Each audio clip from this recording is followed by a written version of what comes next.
ತೃಪ್ತಿ ಇಲ್ಲದೆ ಇರೋ ಮನ್ಸು ಒಪ್ದೇ ಇರೋ ಒಂದು ಸತ್ಯ ಹೇಳಕ್ ಇಷ್ಟಪಡ್ತೀನಿ. ಈಗ ನಿಮ್ಮ ಸ್ವಂತ ಸಮಾಧಿ ಕಾರ್ಯ ಮುಗಿದ್ಮೇಲೆ ಕೇವಲ ಕೆಲವು ಗಂಟೆಗಳ ನಂತರ ಅಳು ಅನ್ನೋದು ತಾನಾಗೆ ನಿಂತೋಗುತ್ತೆ.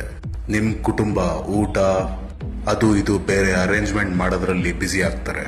ನಿಮ್ ಬಗ್ಗೆ ನೆಂಟರುಗಳು ಕಾಫಿ ಟೀ ಕುಡಿತಾ ನೆಡ್ತಿರೋ ವಿಷಯಗಳ ಬಗ್ಗೆ ಮಾತಾಡ್ತಾ ಕೂರ್ತಾರೆ. ಇನ್ ಕೆಲವರು ಕಾಲ್ ಮಾಡಿ ಸಾರಿ ಕೆಲ್ಸ ಇದ್ದಿದ್ರಿಂದ ಬರಕ್ ಆಗ್ಲಿಲ್ಲ ಅಂತಾರೆ. ನಿಮಗ್ ಕೆಲ್ಸ ಕೊಟ್ಟವರು ಬೇರೆ ಕೆಲ್ಸದವನ್ನ ನಿಮ್ ಬದಲಾಗಿ ಹುಡ್ಕಕ್ ಶುರು ಮಾಡ್ತಾರೆ. ಒಂದು ತಿಂಗಳೊಳಗಡೆ ನಿಮ್ ಹೆಂಡತಿ ಕಾಮಿಡಿ ಟಿವಿ ನೋಡ್ತಾ ಆರಾಮಾಗಿ ನಗ್ತಾ ಕೂರ್ತಾರೆ. ನೀವು ಬದುಕಿ ಹೋಗಿದ್ದ ಜೀವನನ ಬೇಕಿಲ್ದೇ ಇರೋ ವೇಸ್ಟ್ ಪೇಪರ್ ತರ ಮರ್ತೋಗ್ತಾರೆ. ಮತ್ ನೀನ್ ಯಾರಿಗೋಸ್ಕರ ಬದುಕ್ತಿದ್ಯಾ? ನೀನು ಒಂದು ಜೀವನನ ಬೇರೆಯವ್ರು ಏನ್ ಅನ್ಕೋತಾರೋ ಅಂತ ಬದುಕಿರ್ತೀಯ. ಅವ್ರು ನಿನ್ನ ಪ್ರಾಮಾಣಿಕವಾಗ್ಲೂ ಕೇರ್ ಕೂಡ ಮಾಡಲ್ಲ. ನಿನಗಿರೋ ಒಂದೇ ಒಂದು ಅಮೂಲ್ಯವಾದ ಜೀವನನ ನೀನು ನಿನಗೋಸ್ಕರ ಬದುಕು. ಸುಖವಾಗಿ ಮನ್ಸು ತೃಪ್ತಿಯಾಗಿದ್ದು ಹೊರಡ್ತೀಯ.